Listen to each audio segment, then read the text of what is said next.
Let's talk about cheating. Ano ba ang cheating sa point of view ng isang naughty Isang Zoomer, at naughty? Malalaman natin yan ngayong gabi. ngayong gabi. Bago ang lahat, i-define muna natin ano bang ibig sabihin ng cheat. No? So the word cheat means to behave in a dishonest way in order to get what you want. It came from an old French word cheat. Yung pinakaunang record ng word na cheat ay noong 15th century. Pero yung meaning ng cheat ay nag-evolve, no? So, pagdating ng 16th century, yung naging meaning ng cheat ay a stolen thing or thieves. Tapos pagdating naman ng 1640s, yung meaning ng word na cheat is a fraud committed by deception or a deceptive act.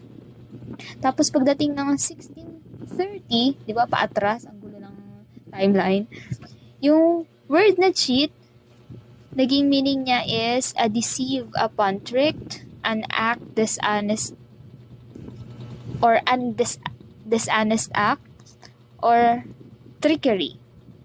Tapos pagdating naman ng 1934, ito na yung hanggang ngayon na hindi na nagbago. Cheat means unfaithful. So, kapag hindi ka pala unfaithful, meaning you're cheating? Pag hindi ka unfaithful, baka pag unfaithful ka. Kaya nga, pag unfaithful ka, Sa'yo, pag hindi ka unfaithful, hindi ka unfaithful. so kapag unfaithful ka, meaning cheating na yun. Oo. So, yung verb ng cheat ay ano? Eat. Root word. Napakagaling mo. Cheat pa rin. Okay po. Cheat ka rin, no? Ano man tawag sa taong nag-cheat? Cheater. Ding, ding, ding, ding, ding. So, meron po tayong guest ngayon. Isa po siyang cheater. Hello! Welcome po sa ating podcast. Ano pong inyong pangalan? Nyam nyam. Anong pangalan mo? Ano Ako pangalan po mo? si Nyam Nyam. Ako po si Banok Nok.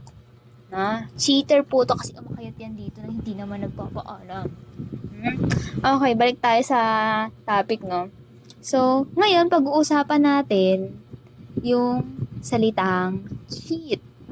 So, pwede rin yung tao na cheater. No? So, ikaw ba, may na-experience ka na ba? Nag-cheat ka na ba? Naging cheater ka ba? May nag-cheat ba sa'yo?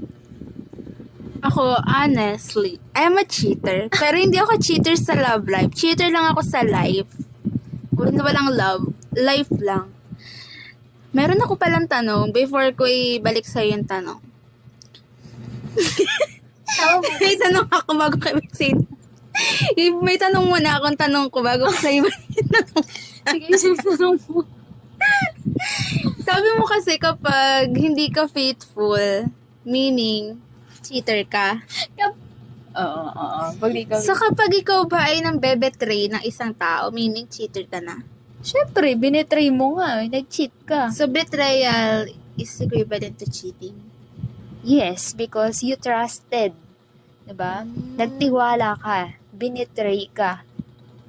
Parang medyo mas heavy yung betrayal kaysa cheating. Kasi, pag betrayal, Ano natin dito? yung cheater natin dito, ang gulo eh. Pag binetray ka, pag inano yung tiwala mo, diba? Parang, So parang first level pa lang yung cheating. May mas ano pa pala. So kapag binetray ka pala ng isang tao, parang mas mabigat yun para sa'yo. oo naman, syempre. Okay. Yun na yung tanong mo? Oo. That's my question. Now, balik tayo dun sa kaninang tanong na, Experience mo, bakit ka cheater sa life? so, kung matatawag yung sarili ko na cheater, kasi, may mga times talaga na nung bata pa ako na nag-cheat talaga ako. Ano sa quiz? Busog yun. ano, sa mga exam dati, meron kasi ako mga friends na talagang kada level. Meron ako mga kaibigan na mababait talaga. Tapos kapag alam kong wala na akong masagot, binibigyan din talaga nila ako ng sagot. Cheating na yun para sa akin, mga ganun. Hindi ko naman si tanggap kahit mali, no? Oo, syempre. Biyaya ni Lord yun eh. Kusang lumapit eh. Biyaya ni Lord ba yun? Kamalian nga yun. Ay. Dalawa yung pa si Lord dito. Biyaya ni ano pala yun. Ayun lang naman yung mga cheating kung ano. Kahit sa lifestyle din, may mga damit ako na nasuot ko na kahapon, tapos nag-cheat ako, ginamit ko ulit ngayon. Dugyot pala. Hindi wala cheating, dugyot pala. Yun, yung mga ganon. Ganang mga tipo ng cheating lang. Hindi naman cheating na. Ikaw, as a Zoomer, isa ka bang cheater? Nag-cheat ka na ba? Nag-cheat na Anong ba? klaseng cheat yan? Cheat sa GTA? Nag-cheat ako sa PlayStation. Dati yung Guitar Hero. Oh, di ba may cheat yun? Para mas bumilis. Meron pa isa yung ano, yung yung parang airplane. Gladius? Ano ba? Gradius? Gradius ba yun? Basta Oo, kailangan, Gradius. di ba marami yung buhay, dumadami yung buhay kapag nag-cheat doon. Mm-mm. Yun yung lang yung natatandaan kong cheat. Pero sa tao, nag-cheat na ba ako sa tao? Na ba? May balak pala yun, no? Wala. Ayoko. Kasi syempre, sabi nga, di ba, may kasabihan tayo, wag mong gawin sa iba yung ayaw mong gawin ng iba sa'yo. So, bakit ako mag-cheat kung ayokong ako yung i-cheat, di ba? Speaking of ibang tao, sabi mo kanina, deceiving someone is like cheating. So, kapag ba nag-white Betraying. lies ka, Betraying, deceiving. O, sige. kapag ba nag-white lies ka sa isang tao, or parang pinaganda mo yung kwento, pero hindi naman siya gumanda, ano ba yun? Kapag ba nagsinungaling ka, ayun, cheating na ba yun? Oo naman, pag nagsinungaling ka. Pero Pero yung white sa lie, ikabubuti niya eh. hindi. Depende. Siguro depende. Ano ba yun? Ikabubuti niya na, ikabubuti. Diba, para hindi na siya magalit. Hindi, may mga pagkakataon kasi na kailangan kang magalit. Pag tinatago mo yung galit or binabaon mo, lalong nagbi-build up lang yun eh. So, bakit, kung ayaw mo palang magalit, ba't gumawa ka ng kalokohan? Ganun lang kasimple yun, men. Diba? Ayaw mong magalit sa'yo. Halimbawa, may friend ka, tas yung friend na yon galit siya sa friend mo. Sa ilan ang friend ko? Yung friend mo na yun, magkaiba sila. Oh, sige, si 1 at si 2.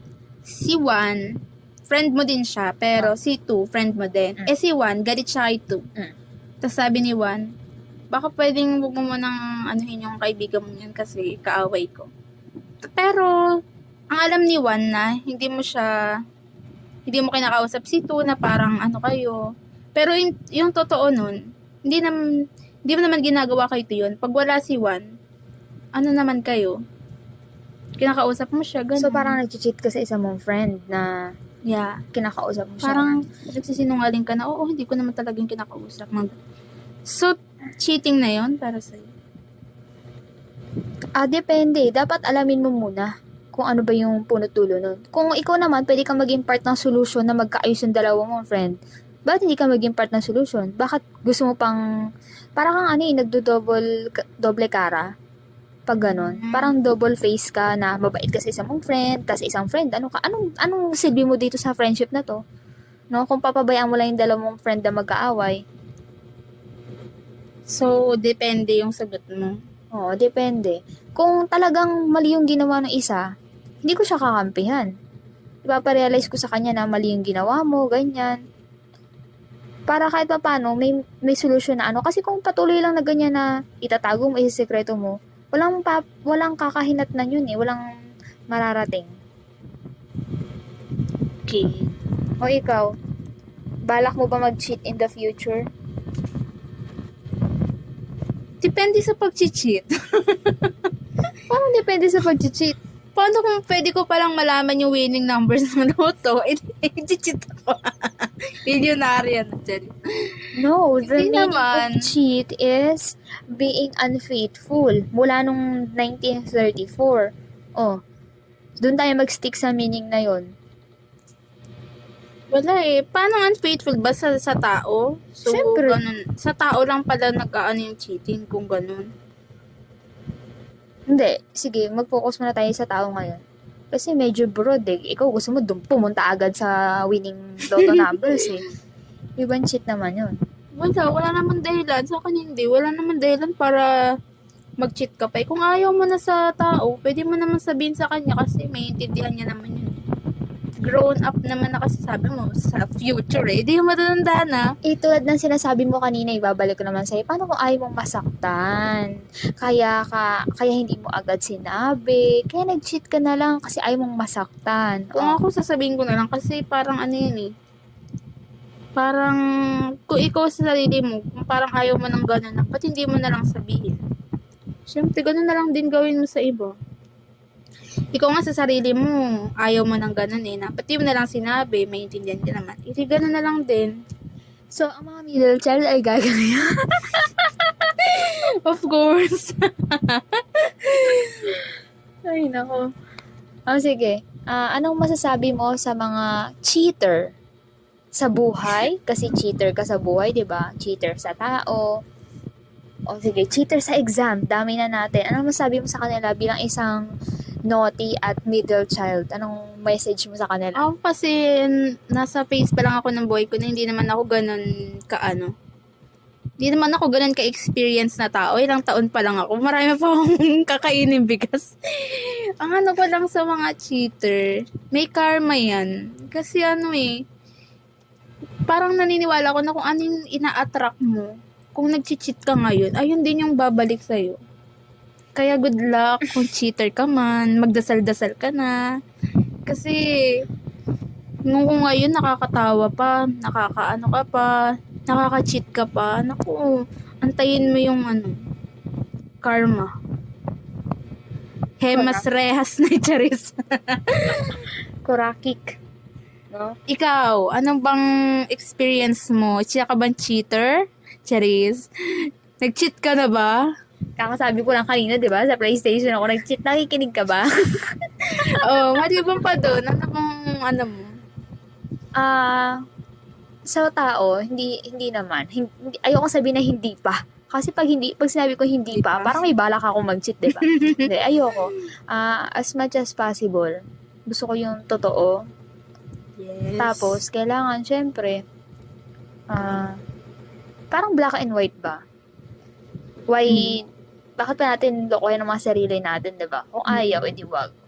Para mabilis makamove on yung tao. Hindi yung papatagalin mo pa or kung ano pa man balak mo sa buhay mo. Kaya, In the near future ba? Mag-cheat ka ba? kakasabi ko lang kanina, di ba? Hindi nga. Yun ang mga tanong ko. So, ang sagot mo, no. No. Oh, okay. Oh. No, I don't like cheater, no? Kaya kapag may mga may mga na-encounter akong cheater, talagang ligwak eh. Kahit sa exam, pag nag-cheat na nahuhuli ko, ligwak talaga. As in. Kasi dapat habang bata pa, putulin na yung sungay. Ipaalam na ang cheating is mali. May consequence yan. Kasi kapag bata pa pinabayaan mo na nag-cheat, hanggang paglaki niyan, dadalhin niya na, nakaligtas nga ako sa dating pag-cheat na ganito eh. So, hanggang pagtanda, ganun na. Kaya, ekis talaga. Sa mga tao naman, ganun din. No? Siguro, thankful ako kasi hindi pa ako naka-experience. Hindi pa, ito na naman si Pai, no? Hindi ako naka-experience na may nag-cheat sa akin. Kasi siguro, ganun din ako. Ayoko nang nag-cheat eh. Kaya siguro ganun yung karma na bumabalik sa akin. Tulad nga ng sabi mo kanina, di ba? Karma. Okay. Sa point of view naman ng isang Zoomer, ano yung mga ipinagpapasalamat mo na itong taong to nalantad siya as cheater? Kasi parang alam ko may mas may mas masasabi ka na kasi sabi mo hindi ka naman na So, cheat. matanda na ako. Hindi naman sa'yo nag-cheat, pero may mga ka na encounter ka na mga cheater. Hindi siya sa'yo nangyari, pero may mga na-encounter ka na. So, ano yung mga pinagpapasalamat mo na, itong tao na to, nalantad siya as cheater? Hindi ka naman, nagdidiwang nga, pero ano yung mga thoughts mo Pinagpapasalamat na, siguro na maagang nalaman, ay so hindi naman totaling maaga no? Nalaman na lang agad kasi hindi na maaga Para hindi na mas lumalim pa kung ano man yung nangyari. And my message is, may pa-message Ang message ko sa mga cheater na nakikinig dito is, kahit sino pang Diyos ang pinapaniwalaan ninyo, darating at darating ang punto na kakaramahin kayo. Sige, sabihin na natin, hindi ka naniniwala kay Jesucristo kasi iba yung Lord mo. Hindi ka naniniwala kay Buddha kasi iba yung religion mo. Fine, hindi ka mapaparusahan ni Jesus, hindi ka mapaparusahan ni Buddha. Pero yung karma, nandyan yan. Para kahit anong paniniwala mo, hindi ka naniniwala, atheist ka, wala kang kawala. At isa pa, bilog ang mundo. Masaya ka ngayon? May experience mo rin yung pinaranas mo sa taong nasaktan mo. So, ganun lang kasimple ang buhay. What you give is what you receive. No? masasabi mo bang fraud ang cheating? Oo, fraud. Panluloko, di ba yung fraud? Oh, panluloko. Siyempre, nanloko ka Pinaniwala mo. Speaking of cheating, alam mo ba na sa Circle of Hell ni Dante's Inferno, pang 8 and 9 na maikakategory ang cheating. Nice! So kapag cheater ka, alam mo na, May slot ka na sa impyerno. it's either nasa 8th floor ka or nasa 9th floor ka. Wala, happy lang ako doon. So, kahit anong bait mo siguro, kung wala kang konsensya na parang hindi ka tinatablan ng Oh, ano ba yun? Conscious mind ba yun? Kapag kasi aware ka naman na ginagawa mo yun aware ka, oo. Conscious ka, tapos wala kang konsensya, tapos pa-victim ka Diba? pa, na ikaw pa yung kawawa, di ikaw na yung kawawa. Na Ganun parang, kasimple yun. para sa point of view ng cheater, na parang okay lang tong itong ginagawa ko. Bina-validate niya yung ginawa niya kasi di na siya masaya, kaya niya nagawa yun. No! Dapat, kung hindi ka na masaya, sabihin mo. Malay mo yung partner mo o yung kasama mo, di rin masaya, di ba? It's a tie. Agree ako dyan. Pag alam mo na sa sarili mo na hindi mo na pala mahal yung tao, parang nag-fade na yung love. Pwede mo namang honestly sabihin sa partner mo, di ba? Kaysa sa pagpatuloy nyo pa, nakakasakit na. Minsan kasi, ito yung point of view ng iba Nanghihinayang sila sa time, sa panahon na ginugol nila sa isa't isa. Nanghihinayang sila sa pinagsamahan, na halimbawa, 50 years na silang magkasama, na parang ganun, yung point of view ng iba. Which is ako, bilang isang viewer, kasi ako yung third point of view. Ako yung mema lang.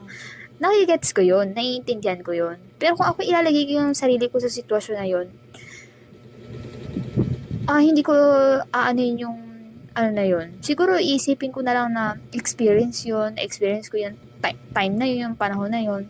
Pero hindi na to the point na yun yung pangahawakan ko. Yun na lang yung dahilan kung bakit nag-i-stay sa isang relationship dahil lang sa pinagsamahan na taon. O bakit ka pa lalabas ng kulungan? 10 years ka na nakulong doon. Sayang naman yung kinulong mo doon sa kulungan, di ba? 10 years ka na lumabas.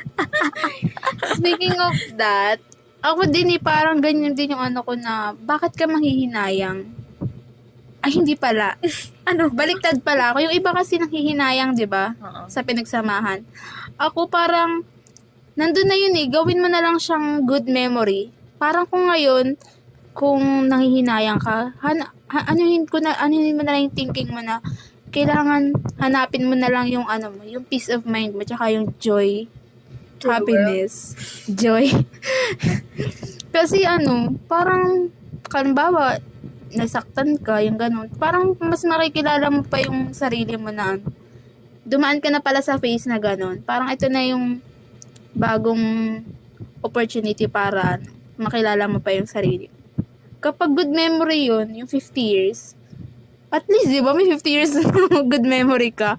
It's time na para, ano ka naman, maging happy as solo parent.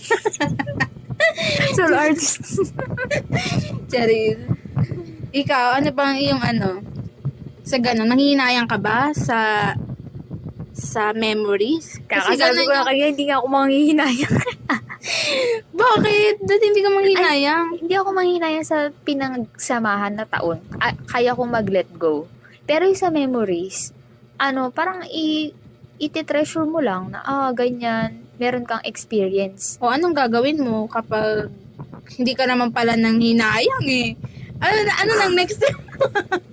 Walang kwenta jowa to. Hindi mo bubroke. Hindi ka. Diretso move on lang. Nang kwenta to, guys. Huwag niyong jojowain.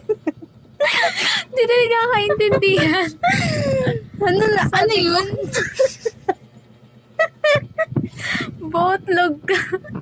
Sabi ko, hindi ako manghihinayang sa parang, hindi ako mag-hold on sa porket 50 years na kayo, 10 years, 20 years kayong magkasama, hindi mo hihiwalayan. Sa memories, siguro may panghihinayang, pero hindi naman to the point na yun na lang yung dahilan kung ba't kayo magkasama. Siguro, syempre, iti-treasure mo yun, kukunin mo yung masasaya, tapon mo yung mga pangit, kunin mo yung lesson. Siya yung pangit. Tapon mo siya. So, neto eh. Okay. So, bago natin tapusin to, ikaw ba? Anong message mo sa mga cheater? ako as a point of view ng middle child, kasi ako lumaki ako na parang harap at likod meron akong sandalan.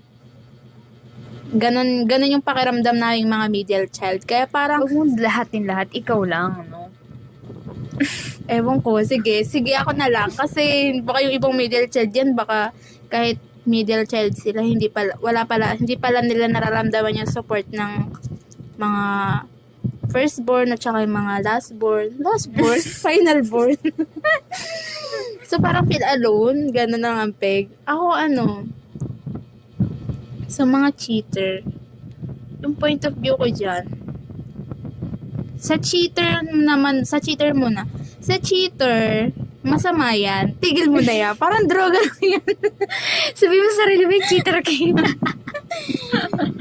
Sa una, kasi parang pakiramdam mo siya yung flattering siya kasi parang naungusan mo yung isang tao na parang hindi ka nahuli.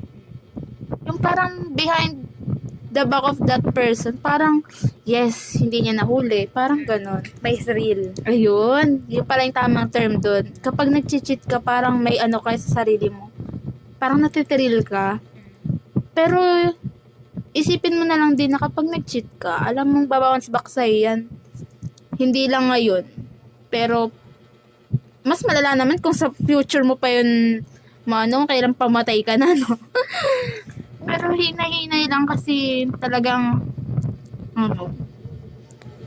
parang may karma naman talaga lahat. Kahit, di ba? Kahit nga ginawan mo ng mabuti, ang babalik sa'yo, di ba? Good karma. So, kung ginagawa mo bad, syempre, bad karma din. And sa pag-cheat naman, ayun, parang hindi talaga siya maging honest na lang, wag na lang i-cheat. Pero kung may thrill talaga, Iba-validate pa halos, no? hindi kasi ako sa exam, 'di ba? Kapag hirap na hirap ka na sa exam, parang pag may kumakadawit sa yung demonyo na ito na yung sagot, syempre ka din. Pero kung meron kang sa sarili mo, ang tawag dito, may abstinence, charis. Parang meron kang sa sarili mo na bawal to. Makinig ka dun sa boses na yun. Si guardian angel mo. Ikaw as zoomer. Bago na. Ano ba yung tawa mo? Ikaw as zoomer. Ano ba ang point of view mo about cheating or cheater? Cheater. Ang akin lang, para sa mga cheater na nakikinig dito. Mm. Karma moves in mysterious ways. Parang si Nina lang, ah. Parang si Nina talaga, no? Ganun talaga eh. Darating at darating din ang punto na matitikman mo kung anong ginawa mo sa ibang tao.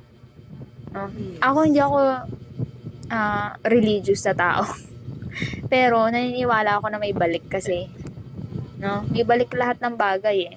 Hindi pa ngayon. Siguro hindi mo makikita ngayon, hindi mo ma-experience ngayon, masaya ka pa ngayon. Pero dating ang point, bubukol talaga yan, no? Siguro hindi sa'yo, muna. Kasi iba yung diskarte ng karma eh. Kung saan kayo pinakamasakit, kung saan ka mas masasaktan, doon siya titirada. Paano kung mangyari sa anak mo? O, diba? Nag-antay ng henerasyon yung karma.